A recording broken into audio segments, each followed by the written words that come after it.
Here we go.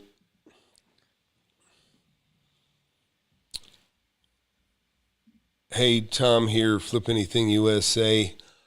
Sorry, I haven't been out. Have been out here a little bit in the last few days. Been very busy,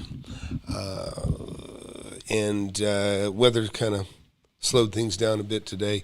So if you just got here, I am a real estate investor. I've been making money in real estate since I was 19 years old. It's when I bought my first property. I've been investing 42 years straight. I have a book, Wake Up and Smell the Real Estate. It's been a bestseller on Amazon, Audible, and Kindle. As well, I have a mentorship, which you can see at FlipAnythingUSA. In fact, I'll go there real quick to show you. In fact, I have a live webinar tonight. I tell you, today's topic is you can't afford to not invest, and that is absolutely the truth. If you're not investing, you're going backwards. But worse than that is investing with a bad person, or spending money with a fake guru and setting yourself behind and buying foolishly, which a lot of people also do, and I won't have any part of it.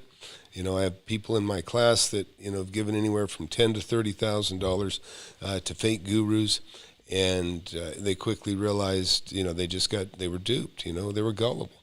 And so anybody got any questions on real estate? You're worried about the market?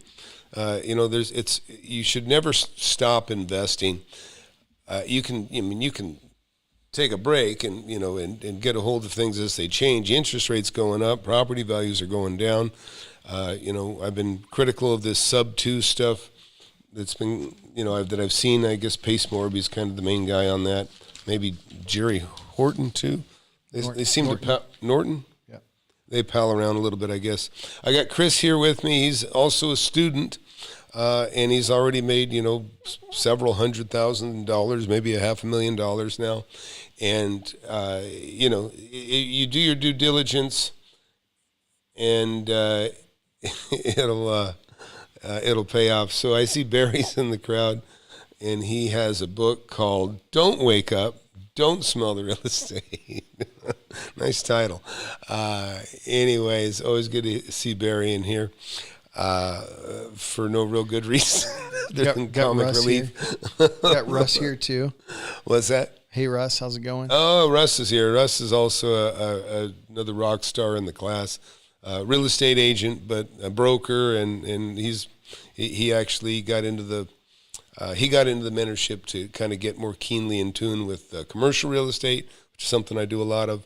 And he's already made a knockout deal. He bought a property worth about between $1.3 million and $1.7 million that he got for $350,000. He's already got a tenant lined up for $14,000 a month. So imagine that. Now you got what is that? That's 24. That's $166,000 a year income. He'll have his money back. I know he's got to pay a mortgage out of that, but there's plenty left over. It's a good margin. It's a good delta, and congrats on that, Russ. Anyways, is the audio okay? Please let us know. We haven't been on for a while. I actually got a new computer coming. This thing's bogged down a little bit, and we got some new studio stuff coming, and we'll be sharper than ever in about a week. But I thought it'd be interesting just to talk about properties in general, and how you can't afford to not invest. By the way, get in the mentorship tonight. It's 7 p.m., and you'll learn a lot. You'll learn a lot in the mentorship, or in the webinar, I should say. It's all done by me. It's live. It takes about 45 minutes, depending on how many people are there.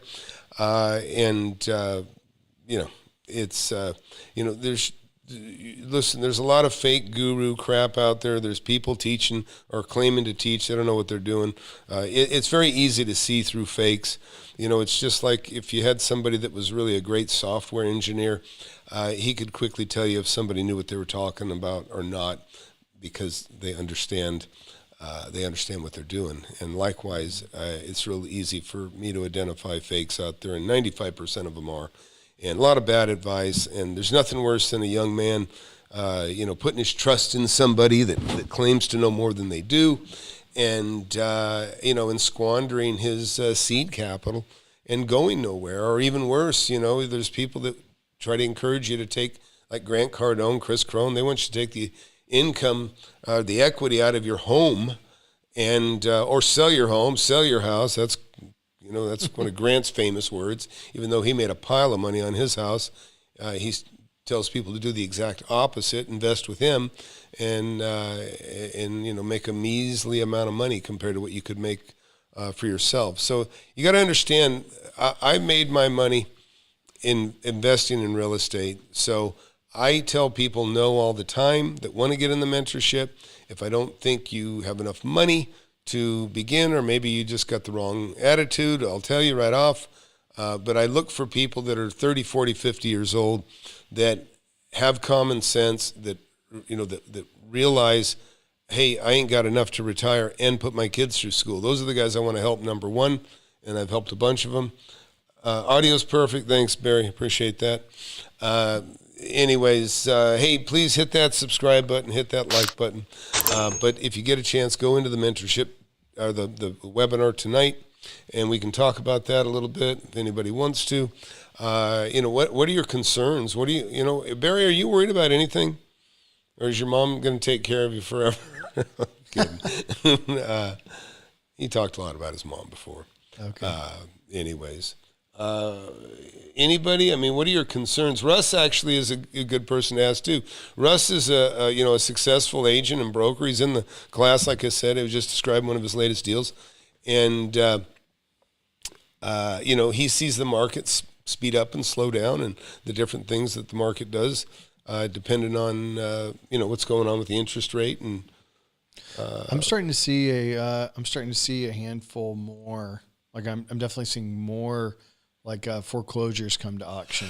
Yeah, there's something we haven't talked about much, but I can tell you this is a real thing. Everybody's excited about when they make money, and they got equity in their home, and they feel good about their home. Well, listen, when somebody realizes that the economy's gone down, the values have gone down, it takes the wind out of their sails. It just makes them, and it has a big effect. It really does have a big effect. Listen, I remember when I bought my first property, and in fact, I'll show it to you real quick here. Not that it matters that much. Many have already seen it before, but I was 19 years old, when I bought my first building, and, somebody offered me $20,000 more for it than I had just paid for it. And the last thing I wanted to do was sell it. But it really made me excited about real estate, and it made me realize that I could do more and better, and I did. I ended up buying property this is the building I bought, and I also bought this house. I flipped this through a I did an assignment for $20,000. I bought this one, made $105,000. Anyway, I bought a bunch of properties right now. But where I was going with this is, just like you're excited when you've made a good move and that you're creating wealth, let me tell you, when you have a property that's no longer worth what you paid for it, it takes the wind out of your sails. You start to feel like, gee, everything's worth $280,000 and I owe $300. Do I want to keep throwing? In other words, but now, if everything was worth $400 and you owed $280, you'd feel good about making that mortgage and suffering and paying that mortgage, but you don't feel so good about it when you don't have any equity, right? Well, and to your point, if you see that number or that report comes back every month and that number just continues to drop. Yeah. Like if it was 280 and then it's 270 and then it's 260 and people start freaking out. It's the opposite effect. The effect that real estate has on you when you realize you have a lot of equity, you're going to go, man, I'm going to hang on to this thing. This property's treating me right. Look, I have hundreds of thousands of dollars a month in rents that come in. Every month I have that come in. And it's from doing the right thing over and over again for decades. I've been doing this stuff. And it just makes you feel good about your investments, Now, obviously, I remember, struggling, and I remember, buying a lot of property and having tough times, and kind of like I call it the tail wagging the dog. It wasn't me wagging my tail. It's like somebody had a hold of my tail and they're making me go where I had to go, meaning I had to run around and make money to support all the investments that I bought. I bought a lot of land, And land can be tough to hang on to. It eats capital. It eats your seed money when you buy it. And then, and don't get me wrong, I've made millions on land, and I have students that have made, millions on land. In fact, Chris right here, he's going to make at least $100,000 on a recent purchase that he just made. So what's Barry's got a fear? I am full-time RVer, okay? So I don't feel comfortable buying something myself since I don't have a home base and can't properly research. I've chosen instead to invest in private real estate offerings spread across the country in markets that seem strong. Well, that's interesting, Barry. That's interesting. I mean, but it is a point of what we do as investors, you can do anywhere. Oh, yeah. Listen, my whole deal is, and this is what I try to emphasize, and when you get in the webinar tonight, and I urge you to go, it's FlipAnythingUSA.com/webinar. And I'll talk to you, answer any questions. I'm totally transparent. I show you all the properties that I bought, or all that I can remember. Anyways, there's a handful I can't even identify from the sky anymore because they're land, and they're lots. But I've made millions of dollars on vacant land. I made millions of dollars on apartment buildings. I've made millions of dollars on houses. I made millions on just about everything. And that's what I'm picking up on, Tom. Just as long as I've known you, is that that's what makes you, I think, a little bit different and set apart than most people. Is whether it's a fake guru that claims to experience stuff. Well, but also, I have friends that are investing in real estate, but they all have their niche. Like some people only flip residential. Some people, like I know, they only focus on commercial. Sure. And so, but really, it's your portfolio shows that you can do this with anything. Yeah, and you can. Look, like people say, I never buy land. I don't like land. And well, look, everything I buy is land. Everything is land with something on top of it, whether it's a commercial building, industrial building. It's just math. A lot of people can't get past this, but it's really just math. It's all math. Anything, whatever something's worth, it doesn't matter if it's got a building on it or it doesn't have a building on it. If there's a market for it, if people are buying, there's a lot of things to know, and that's the beauty of being mentored by somebody like me. You can, you're not just paying for like a course. Listen, anybody can sell a course. Look, Tony Robbins, right? Motivator guy, right? He basically just repackaged other people's stuff for the last 50 years. And that's not bad, but that's repackaging motivation. That's fine,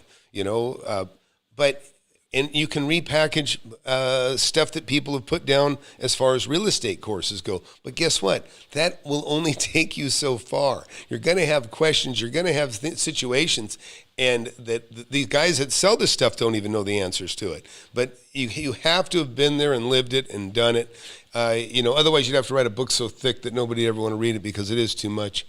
What Dojo write? I'm right here, Tom. Is there a point where your equity becomes a diminished rate of return? Perhaps, for example, 45% equity to value. Would it make more sense to either cash out, refi, or use a line of credit? Okay, actually, that's a really good question, and I'm going to give you a really good example of that. So look, houses are something that there's no limit to how much the value of a home can pretty much go up, because the value of a home is an emotional purchase. And so, like, I can tell you, the most profitable homes are usually ones you buy at $100,000 or less. And then as you go up, you get to $200,000, you can still do okay. But when you start going over $200,000, you'll start to see diminishing returns, because what happens is the value of a home keeps going up based on where people live and where they want to live, whether it's for good schools and this, that, and the other thing. But in the end, commercial property, multifamily property, industrial property, there's rules. There's rules. The rules are rate of return. What is the rate of return? What is the cap rate on this property? What is my delta between what it costs me to borrow money and the rate of return? What can I make on my borrowed money? Well, like right now, I've got a line of credit coming right now that I'm about to get approved, or I've got to approve for it. I just haven't got it yet. It's 7.75%. We're waiting for the appraisal to come in on the property that I'm borrowing against. 7.75%. Okay, sounds outrageously high to most people, even me. I mean, the two previous lines of credit that I got only about 6-8 months ago were 4.5%. Okay, so 3.25% less than what I'm paying today. But again, it's just math. You have to acclimate yourself to the market, whatever the market is. So in other words, if the houses that used to be $500,000 are now $350,000, then you need to buy for less than $350,000. And I'm getting off track a little bit on that question, but I'm going to show you something really good. This is really, really a perfect example. I'm going to show you some houses that I bought and sold. Let me think about this.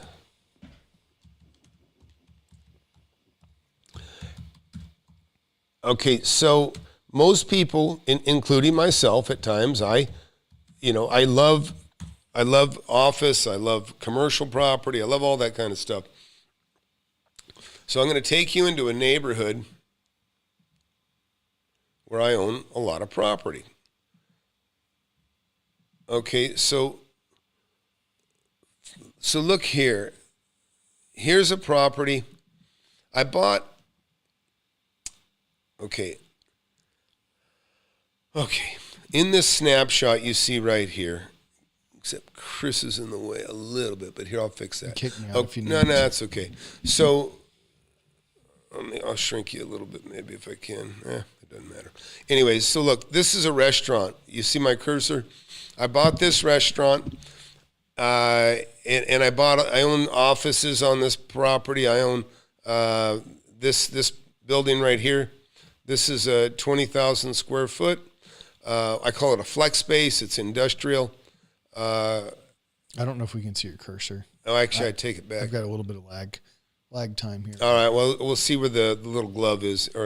Okay, this right here. This is a 20,000 square foot building I still own, and next to it is another little school that I own. It's a private school, and then across the street, this is another 16,000 square foot building. So I love office and industrial property. Now, I also used to own this house on the corner here. And then let's go down the street here just a little bit. And I own, I'll highlight it with a ruler here. Okay, so I own this house. Oops. I own this. This is a restaurant. This is a vacant lot. This is a house I own.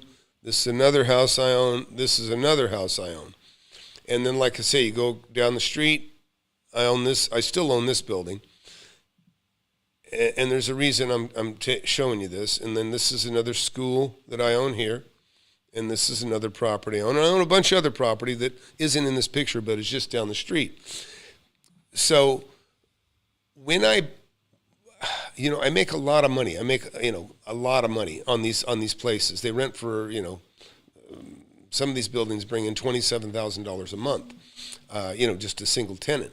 But here's the deal. This is a fairly affluent neighborhood. This is a really, really good neighborhood.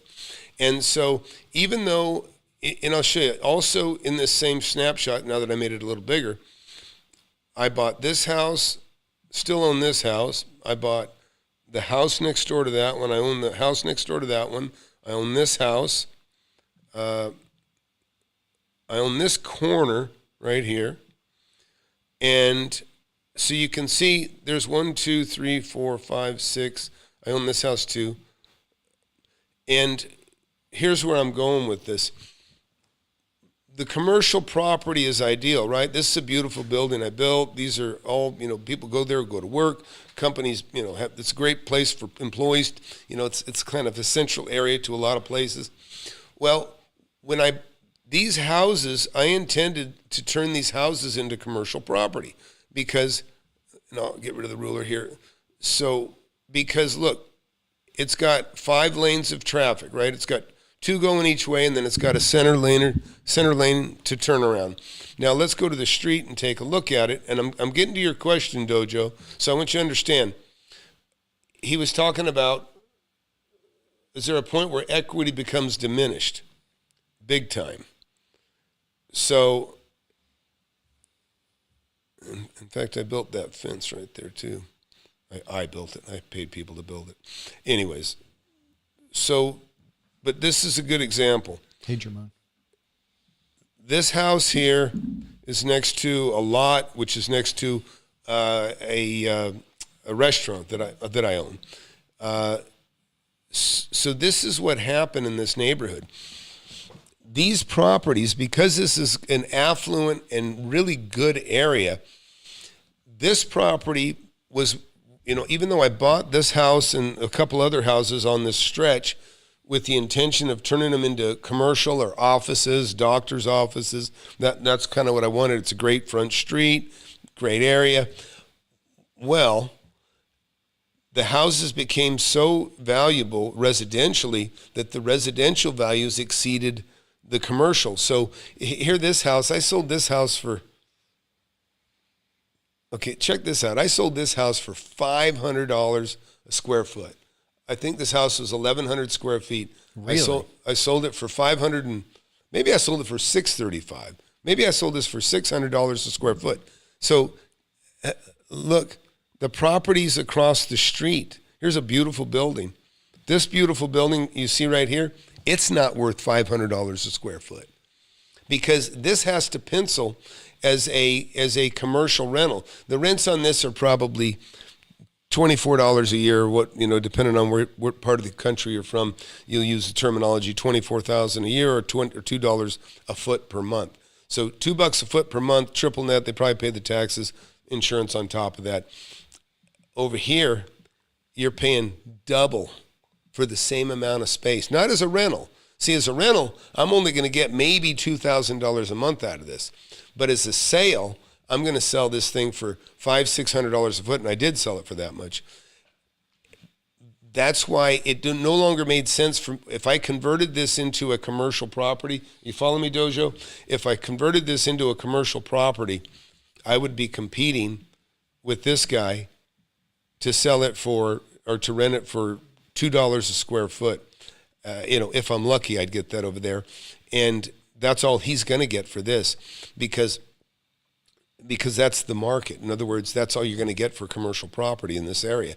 And so with that being said, you're only going to get about $250 to $300 a square foot for this commercial building right here. Maybe $300 a foot max.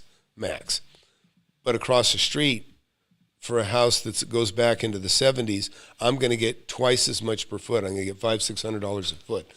That's why, listen, the easiest thing to make money on is houses. Land is also a wonderful way to make money. I've made it on apartment buildings and just about every kind of property you can imagine. And there's value everywhere. And you just got to figure out how to identify that stuff. And that's what I teach you in the mentorship, is how to identify deals, and how to find them, how to look for them, and then how to close them. And, negotiation is a big thing sometimes.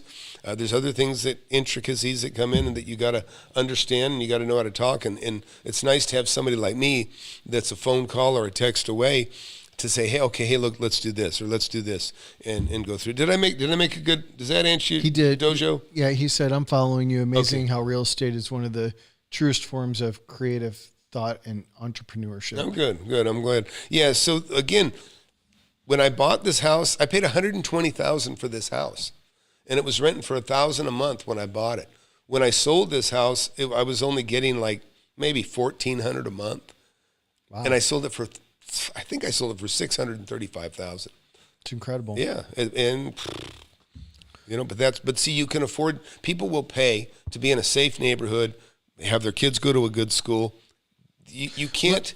Can I ask you? There is no cap rate on that. It's whatever you can afford. Go ahead. Along the same lines, and maybe I'm asking this a little bit differently than Dojo, but let's say I'm a real estate investor and I've got 5 residential homes in my portfolio that I just bought this last year. And I say I bought this last year. Maybe I bought them over the past 5 years. But let's use your numbers. Let's say I bought for $120,000 a piece. Okay, bought each one of those homes for $120,000 a piece. And the market, we see the market doing what it's doing right now. Okay. So Well, I mean, but now, wait a starting- minute. What are they worth? Let's not talk about what you paid for them. Let's talk about what they're worth. Okay. Right. Because you want to buy under market value. Let's just say that let's say they're worth 150. Okay, they're worth 150, and you're in a declining market. You're in a declining market. Get rid of them. Right. And so that's where I'm going with that question is you're going to hit the ejection button immediately then and sell those, all of them. I'm going to dump them. I mean, unless, listen, if you can afford to and you go, you know what, I'm going to hang on to this for my sister, for my grandma, for my daughter. Look, I just sold my daughter. I have 4 kids, but I just sold one of my daughters her first house. I sold her a $425,000 house that I paid $195 for, and I put about $30 in it, and I sold it for $225, exactly what I had in it. But she's got $200,000 equity day one, and she's not even living in it. She's like me. And, I told you guys before I've told somebody earlier. I was on the phone with. It was actually William. William. Looking forward to seeing him in the class tonight, by the way, or the webinar. I lived in the 5th house that I bought. The other, they weren't good enough. I say they weren't good enough. Any of them were good enough for me, to be quite honest. I'd live in anything. I just didn't spend much time at home. I worked my ass off, and the rest of the time I just made money. I made money working and looking for deals. Yep. But to the point I was making is, it was the 5th house that I bought, and I got a fantastic deal, big, beautiful home. That's the one I bought. That's the one I wanted to live in. And so you can make money on anything. You can have a rundown junk house. It could be a crack house. It could be a junkyard. It could be anything. It could be anything. Every property has value. You just have to know what the value is and then buy it for less than that. And now, do I like to buy in high crime neighborhoods? No, absolutely not. Because in high crime neighborhoods, guess what also happens? Property crime.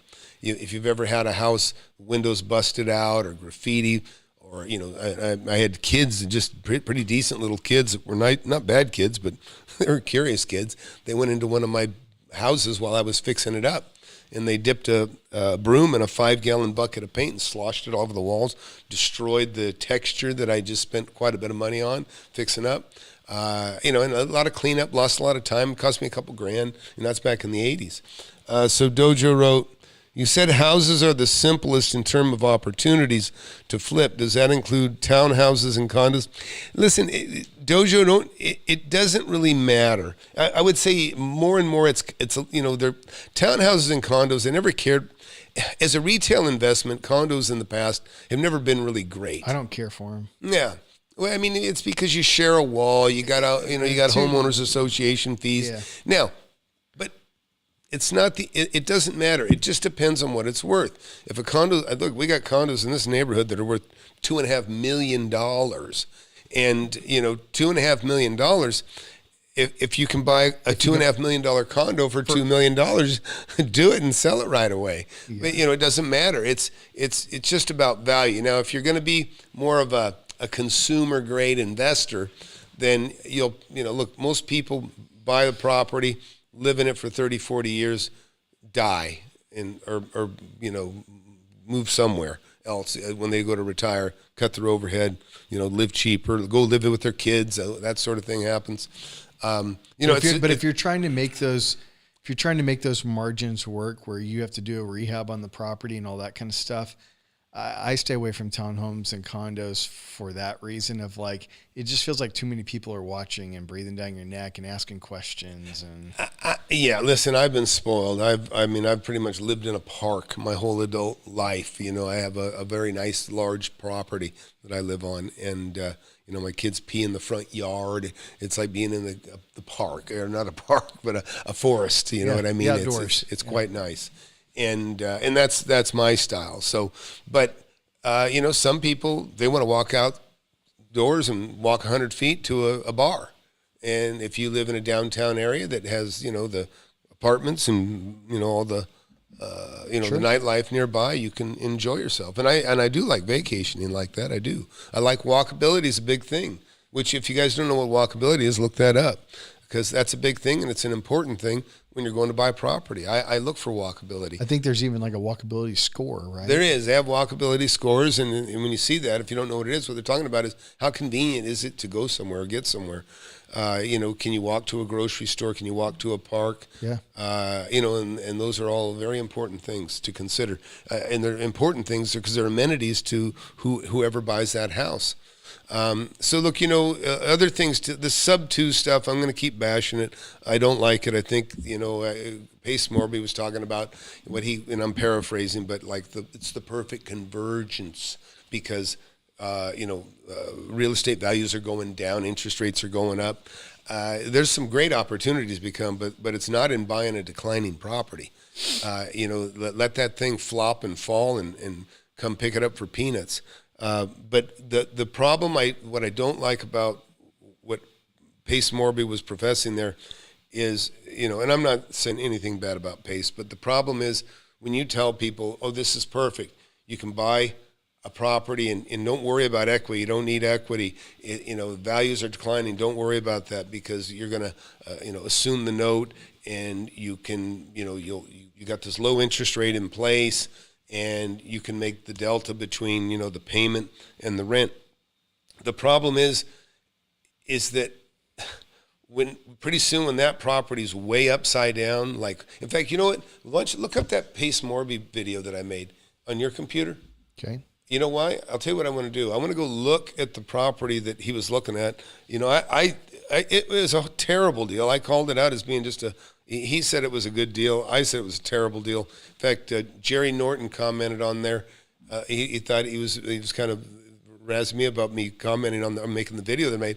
But I asked Jerry, I said, look, do you think this is a good deal or not? I think it sucks. And he never responded. And so this is the other thing that when I start to see people collaborating and not being honest or not speaking up, maybe Jerry thinks it's a good deal too. They're both wrong if they do. Was it the sub 2 review or is it the when the banks fail, so will the real estate? I don't know. I can't remember. Let me take a look. Probably the first one. I don't know. First one, I think. Do it by the date. But try to find that address. Oh, Jermon says this. I'm still laughing at Pace Gator method. I don't even know what the Gator method is. I saw the little alligator. It kind of looked like Izod Lacoste logo. Let's see here. But yeah, so Dojo, when I say the houses are the simplest in terms of opportunities, there's a reason for that. When you're driving down the street, just look around, you're going to see cars everywhere. Every one of those cars is heading to a garage practically. And so that's how many houses are. There's more houses than anything else out there. And so when there's more of anything, then there's more opportunity usually within that particular, because there's just more of it. And there's probably more than houses, there's more land. If you get a little bit out in the country, there's more land than houses, and there's opportunities there too. But listen, there's not an easier way to get rich, and that and I sometimes people say use mindset and all this sort of thing. I don't even want to use mindset because it's not a term that rolls off my tongue, and it is one that a lot of the fake gurus use. Mindset. You just got to have the mindset. No, you got to have common sense and really and a good mentor, to be quite honest. And you can go really, really far. And look, anybody got any questions? You guys can call in, by the way. See that number above Chris's head? Call that number if you want to talk about real estate. Call in. Anybody out there? Oh man, I just had it. Oh, somebody's already here. Here we go. I found somebody in the queue. Sorry, I forgot we had it going. I got the address. Okay, do me a favor. Pull that up on Zillow. Okay. And then you can look at and see if the values haven't gone down. Okay. All right. So we got a call. Sorry about that, caller. Didn't mean to. How's it going? Hey, what's going on? It's going well. Okay. Yeah, there's a little bit of a lag. So I've been watching you for like a little while. I think it was the first time when I saw you doing the Grant Cardone stuff. Love your content. So I'm a younger guy. I have about 110 in equity in my single family. right now. Okay. I have a tenant in there, and honestly, my cash like reserves are not like huge right now. So I was really thinking, hey, what do you think is a really good like strategy? So where I could actually get to the millions faster. Well, you should have already sold that property, to be honest, but it's not too late. So you got a property. You say you got 115 equity. So what'd you pay for this thing, and what's it worth? Okay, so it was actually a pretty cool. It was a pretty cool deal. I took it over subject to. I took it over subject to, and the note on it was like around 155, and it was in. It was in great condition. Right now it's Texas, so the comps are a little bit like wild, but I could sell it right now for about 270, 280. Okay, so you don't have 110 equity then, right? Or do you? You feel like you still got it? 270? Yeah, it's more of a spread, but that's like a little bit more like optimistically. But I mean, I could still there's still like a difference there. So listen, the smartest thing you can do is dump that property right now. What was it worth in its prime? It's obviously not worth as much today as it was 6 months ago. So what was it worth 6 months ago? 6 months ago. Here's another thing. You should know. You should know that, by the way. You should know. If you got to be in tune with. No, I mean, okay, so six months ago it was like 265 is I take it on how much it would worth. There was a property that sold near it that sold for specific price per square foot around the corner. It was a little bit bigger than mine, but if I average the price per square foot that it sold for, then it would peg my property for around there. Okay, so look, I own a lot of property in Texas, and to me, and I don't mean to put you on the spot, but if it was worth 265 6 months ago, it's not worth 265 today. It's worth less. It's not worth more, because you were talking about it being worth maybe 270, 280. I think you're being too optimistic. It's probably worth closer to 240 if the 265 is right. So the bottom line is you have a declining asset. The value is going down. And when you have that situation, you're not hanging on to it right now. Listen, I heard a guy that, again, I started to think maybe he was okay. But when I heard him say, I'm not selling now. I'm not going to sell now because the prices are too low. He's a retail buyer. Listen, you can't teach people how to invest if you're a retail buyer. You're just not a real investor. Listen, you can call yourself an investor because you bought a piece of property, but it doesn't mean you're a good investor. But the bottom line is, look, this is the way to look at it. How long ago did you buy this? Literally like 6 months ago. Okay, so you bought it at the decline. Okay, now that's not bad. It's not bad. But you should have sold it right away. This is the difference. Yeah. Go ahead. I had someone. He's a flipper around here. He told me, "Hey, look, I need to sell it," but there was some things going on, and I had to leave Texas because I'm originally in Georgia, but that's around where my dad lives. All right. So, well, listen, I'll just tell you right now, just go get rid of it. It's the smartest thing you can do is sell that property. What did you pay for it?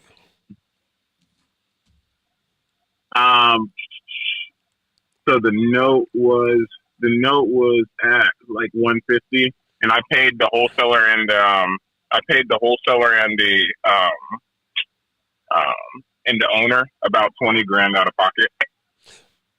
Okay, so you paid 170 for it. Yeah. Okay, so you basically paid 170. You assumed a note, and now you're making the payment to the owner, and the owner's making the payment, or one way or another, you're getting the mortgage paid. But I logged into their stuff, and I'm paying it. Okay, so I would just dump it. Just sell it as fast as you can and take your money. I mean, you got some equity in there because every month that's going by right now, the equity's going down. And what you're going to see is, there's some people that probably own property next door that paid full price for it. You maybe got a deal like you think. But somebody that paid full price for the property next door to you, they're already upside down. It's not worth what they paid on it. Now they may have some equity still because they put a big down payment on it. But that stuff, believe me, that stuff wears people down. When you feel great about an investment, you'll really weather it, and you'll just keep throwing money at it, and or you're making that mortgage and you're happy. But when you're throwing money at a mortgage and you see every month the value of your property goes down, and you still got the same mortgage. You know what I mean? You know what I mean? You start to feel like I'm going backwards, and people walk, and you could, I guess, technically, I guess you could walk if you wanted to, but this is why the subject too is so bad in a declining market. Look, you got a tenant that's paying you. Well, that tenant loses his job. Like, what's your payment on this place? So I'm paying $1,100 a month. Okay. On the mortgage, and I'm renting it for about $1,800. Okay, so you got $700 a month coming in. Now I don't know. I'm just going to assume you've got everything covered in there. You've got insurance covered and taxes and all that sort of thing. I kind of put so when the tenant came in, I got lease. They paid me $15 up front for a lease option because they wanted to actually purchase this property. Okay. How long is their option good for? It ends next month, and they're looking for an extension.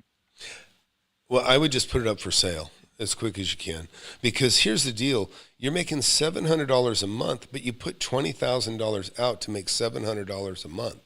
And so it's been 6 months. You've made $4,200. So you've only gotten like 20% of your money back of what you invested. You invested 20, you got 4,000 something back. So roughly 20% back. Meanwhile, this thing's going down in value. And right now you can sell it according to what you were, hopefully, you can sell it for say $250 to be conservative. So you might have $100,000 that you can get at. And so you'll make 80 based on the 20 you put down. I mean, believe me, you can't get hurt taking a profit, but you can get slaughtered holding out for more in a declining market. And, what can also happen is that, let's just say you bought it with a little less equity than you have, and the market declined, and now less is, the property isn't worth what's owed on it. Let's just say you're still making it, because I hear this out of some of the Pace More bots, or more, I call them more bots now, because there's some really juvenile responses that have come out of the Pace Morby crowd on one of my videos, and like, show me a HUD or you're a dud. I said, okay, come on the show and you can show me your HUDs and I'll show you these HUDs that I got. And then it's just crickets. They don't respond because I don't think many of them have done it. I think they're excited, but they haven't done it. And like I said, I've done 14 of them. I said, come on the show. Let's talk about it. Nothing, and I get it. Yeah.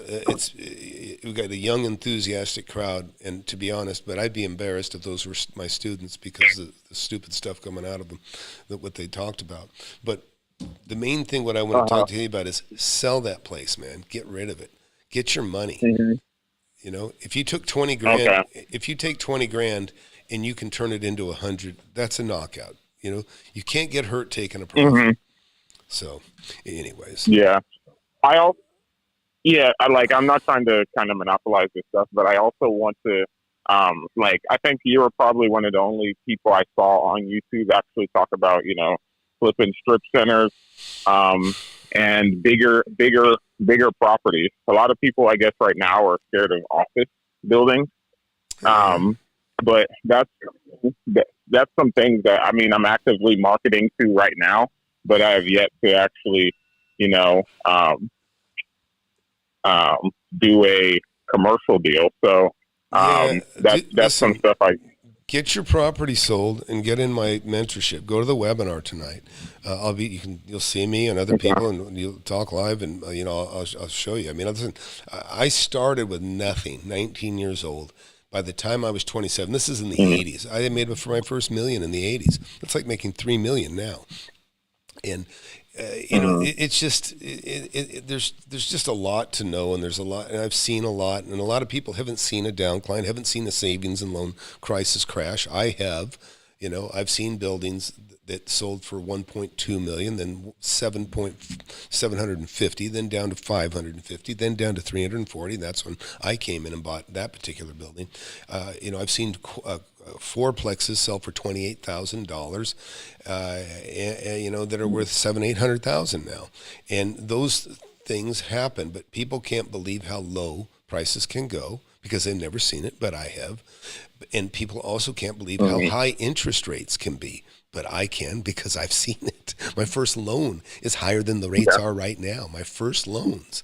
And people are, oh yeah, the Fed can't do that. The Fed will never raise it that much because the bonds, the country will go broke. And it's just stupid. The government is what ruins everything. The government intervenes and tries to help. They ultimately destroy somebody in the process. And like this, they just bailed out. Look, they just bailed out this Silicon Bank. They bailed out billionaires that had no insurance, and now that money's gone. That money that could be used to bail out people that actually have federal deposit insurance, the money's not there for them. So now. Okay, now I have a question. Go ahead. Okay, so knowing that, hey, look, a lot of these banks were actually going under. I think this is probably that was like one of the first ones, and there's two other ones that actually collapsed. How would you look at that and be like? How would you look at that and try to at least capitalize on that sort of situation? Here's the deal. It would have been nice if they let the Silicon Valley Bank collapse. If they would have, you got to go? Time-wise. Oh, yeah. Okay, we got a few more minutes. Listen, if they had let the bank collapse, it should have collapsed, which is Silicon Bank. It should have collapsed. And it should have just been the problem of all the people that put money in an uninsured bank. They should have lost their money, okay? But now the Fed bailed them out, and now they're not going to be able to bail out, say, a Wells Fargo or a Chase or something like that. If they're illiquid, and believe me, they were illiquid back in the 80s. That's that's why all the banks went under back then. And that's why I got an apartment building for $340,000 that was 30,000 square feet. It's because of that, and other people got good deals too. But I'd already made my $1 million in real estate, before I even bought that. And there's just. It's just math. It's just math. And there's there's just some things you got to know and some fundamentals. And I teach you the fundamentals to follow, and you follow those and you're going to be golden. You'll never get hurt. You'll never get taken advantage of. If you're a new home buyer out there, by the way, listen, you and your wife maybe put $20,000-30,000 away and you're going to buy something, man, take the class, because it's a small amount to pay. And the first purchase you'll make that probably back 10 times, because you learn from me. You have high standards of what you require to make money on, and you'll if you're already a buyer, you're going to buy. It makes me think about even being in my late 20s, early 30s. You get a little bit of jingle in your pocket, and you're like, hey, I'm going to go buy that toy, or I'm going to go on this vacation or whatever, and you're spending a couple $1,000s probably. My gosh, if I knew what I know now. Yeah, no, listen, even me, I could drive any car that I want. I could have anything pretty much that I want, right. I mean, I guess I wouldn't mind having a helicopter, I can't really quite afford a helicopter, not the one I want anyways. But the thing is even then it's very difficult, because let me put it this way: for less than the price of a helicopter, I have a property that I bought that gives me $12,000 a month income. And in fact, technically, it brings me $400,000 every 4 years. That's with it being mortgaged. So really, for the price of a helicopter, I could have $1.6 million coming in every 4 years. if I leverage it. Sure. Actually, yeah. So in other words, it's even difficult for me to spend too frivolously. You know what I mean? I don't mind. Listen, here's the deal. I've had a fantastic life. I've taken my, I have 4 kids. They're all, college educated, the 2 of them. Not that that matters to me. I dropped out of high school. I don't really care. If that's what they want to do, that's what they did. But my point is I have enjoyed my life, and I could be even richer than I am. And if I'd had a mentor, I'd be much richer than I am, much quicker than I got rich. And that's what I bring to the table for people. And hey, by the way, if you just got here, please hit that subscribe button at 7 p.m. tonight, which is only in about 3.5 hours. I will have a live Zoom. In fact, go to, if you go to FlipAnythingUSA, I'm going to show this to people real quick, Chris. Right up here in the right-hand corner, right above this picture you see here. Rich here had picked up a couple of properties. Oh, playing a video right here. Hit this webinar button right there, and do this soon. Okay, hold on. Because we're going to process things, and you'll get the link sent to you, and you can get into it. And if you got the link last week, it's the same link you can get in. And some people couldn't make it. I understand you can, and we may do some other off times. Also, by the way, I think we're going to do a live seminar in San Antonio. Yeah. Yeah, so end of April. San Antonio? Yeah, I think in San Antonio I'm going to do a live seminar. So if you guys are interested in that, you can stay tuned for details. Yeah, stay tuned for details, or send an email to Tom. So if you were, I'm 24. I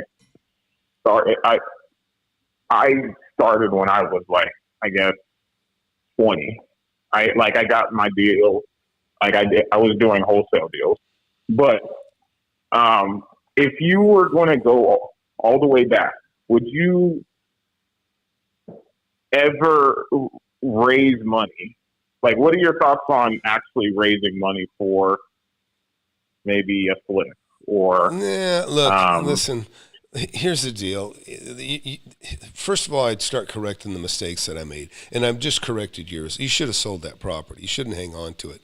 When you're at your level, you have to flip. You buy it, you make your money, and move on. Buy it, make your money, and move on. Because you took 20 grand, and according to the numbers, I'm just going by your numbers at face value. You took 20 grand, and you bought something with $80,000 equity. You made 80 grand on 20 grand. You made 400% on your money. Not in a year. In one day you made that. But you need to flip it. And get your cash. Do it again. And then go do it for times 4. Do it again. Yeah. Do it again. Yeah. And exactly. And so believe me, this is a struggle. Even Chris here is starting to have a little bit right now, but Chris is like new to the money club. He got into the mentorship, and he turned a house, and I remember he was talking to me about it, and he in his mind, he thought he could reason what he should do. And I'm like, yeah, that is exactly what you're supposed to do. Get rid of that damn place. And he got rid of the place, and now the house he sold is worth $200,000 less than what it's worth today. But he's got all that cash. And so these people that say cash is trash and buy gold and all this other bullshit, don't believe it. It's stupid. You can make so much money with your cash, you just treat it like a tool. Because believe me, you need cash. You're going to sell your house right now. You need cash. You need money. Nobody's going to take that off your hands otherwise. You could try to do a sub-2 thing, but maybe there are fools out there that will do that. And somebody might give you 60 grand and take over the note and have the bank call it. You got to remember, when banks, and this is the biggest threat to this sub-2 stuff, by the way, is when banks are illiquid and they got all these loans out there at 3% that they can't do anything about. Those loans have been made. And then somebody comes along and does a sub-2 deal and breaches their agreement, and it's no longer a homestead because that guy moved out. The owner that had the homestead moved out. It's no longer a homestead anymore. You can't just deed it back like sometimes I hear. Yeah, you can deed it back if you're renting to the guy that you bought it from, but it's not a homestead anymore. He don't live in it anymore.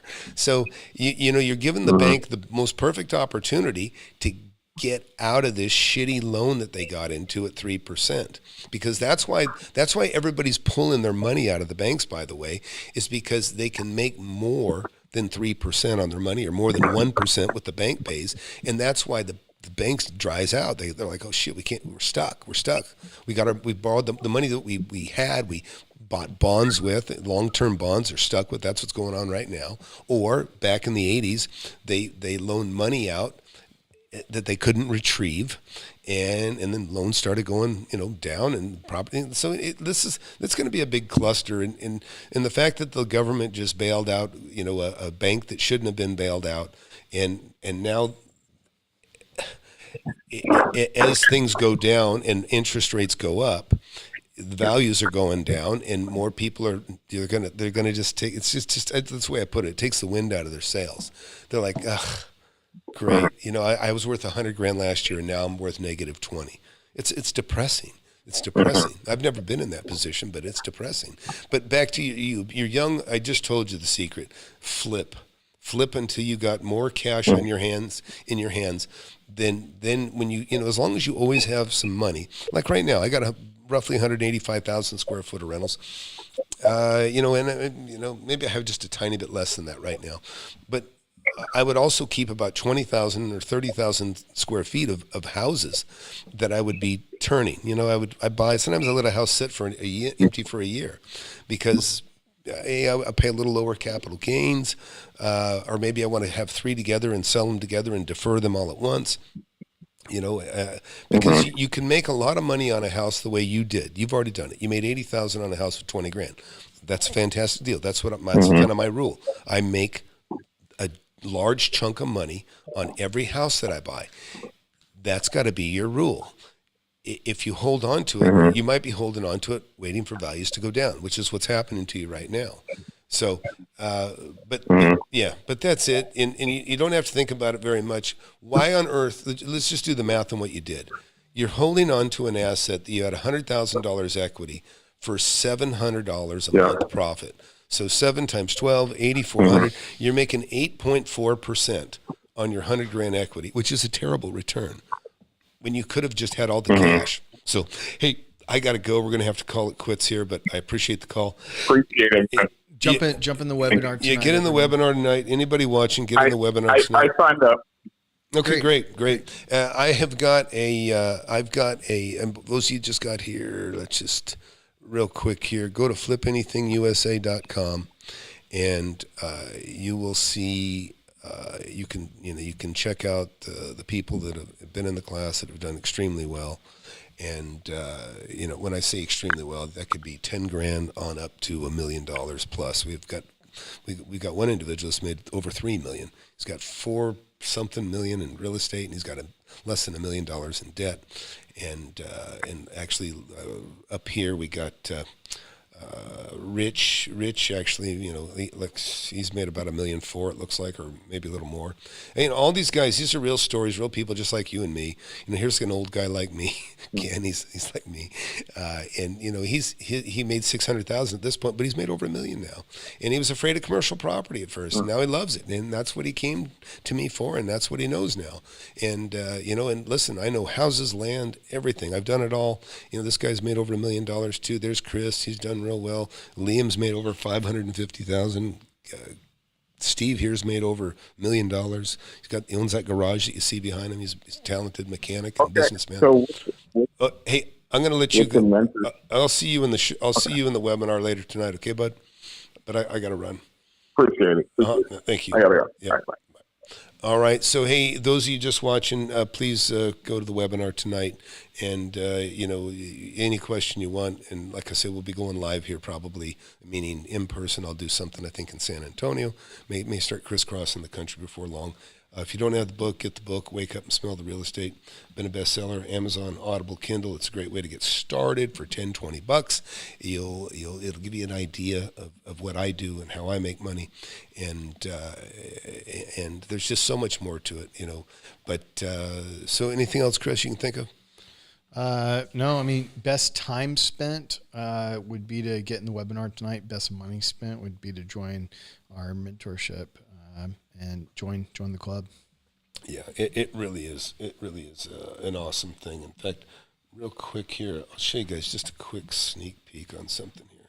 Look, so when you get in the members area, you'll get in there once you get in, if you're accepted, and I say that not to listen. There's some places anybody will let you in, But this is a mentorship. This isn't a course. Anybody can sell you a course. I won't even sell you. I can sell you just a course, but I won't do it. The closest thing you can get to the course is the book, and the book's worth more than most courses, to be honest.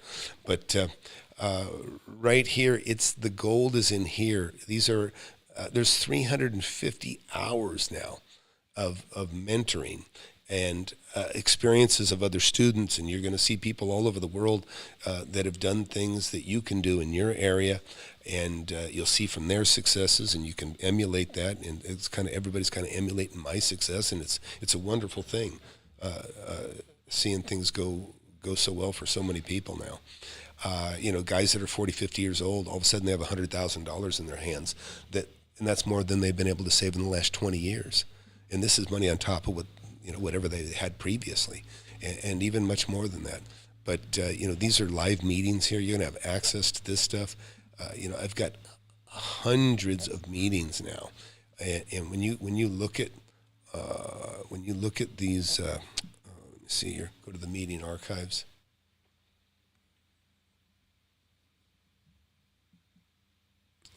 This is lagging a little bit, but I'll show you guys here.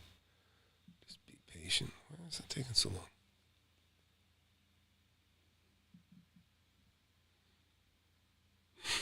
I don't know why it's taking so long. All right. What the heck? I wanted to go. Oh, here we go. So take a look at this. These are meetings. Listen, I have meetings every Saturday. In fact, somebody told me, I said, I know I missed one. They go, I don't think you've ever missed one, Tom. They go, I've been watching you. You've never missed one. Look at that. There's like over 100 Saturdays here in a row. That's about 2.5 years. And, you go in these, when you go in these, you're going to see, everything is 100% taught by me, you're going to see, you'll see students in here that you'll see them. They come in, they don't know anything. On the right, because the sink doesn't go down on the right. And okay, that's what you're saying. So just join them in the middle. Not in the middle. Say 2/3 of it. So that's me, right? This is just a typical, a Zoom meeting. This gentleman, he'd been an agent for years. He made over $100,000, over 500,000 here. I can't tell who everybody is here just looking at this, but they're normally labeled, or I can tell you, but in this you don't see it. But anyways, so look, Elon Musk just built a 10 million square foot. It's just a great group to be in, and there's not a quicker, better way to get rich than real estate. Only the banks will loan you money 5% down on a piece of real estate. It's because they know historically it's a very stable asset, and it goes up in value in the long term always. It can go down in value, believe me. I lost one property. I gave a property back. I paid $320,000 for it. Me and a buddy each put $50,000 down, and this is early in my career. And pretty soon it was only worth about $150,000. About half what we paid for it. And like I said, takes the wind out of your sails. I'm like, wind's gone. I said, give it back, and I handed it back. And no foreclosure. You'll learn about this stuff too. This gentleman's made also right here, you can't see him, but above this arrow here, right there, he's made over $1 million. He's did something I've never even done. So there's all kinds of great opportunities out there. So hey, everybody, thanks for watching, and I look forward to seeing you guys that are sincerely interested in making money. I don't want to dissuade anybody. If you're sharp and you're smart, come to the webinar. I'm not going to discriminate by age, but some people, it doesn't matter. It's about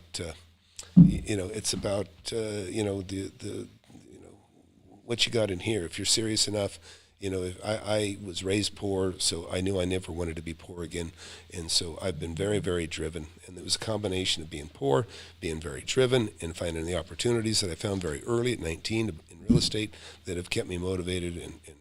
And now I'm teaching other people to do it, and other people are replicating my success, and everything's good. So we'll see you all later, and bye. You want to learn how to make millions of dollars in real estate? I've made tens of millions over my lifetime, and I'm showing people how to do it. Get in my free webinar. I have it every Thursday, 7 p.m. Central. Go to the link below, FlipAnythingUSA.com/webinar. Sign up for it. You can talk to me face-to-face if you want. Don't waste any time. Hit that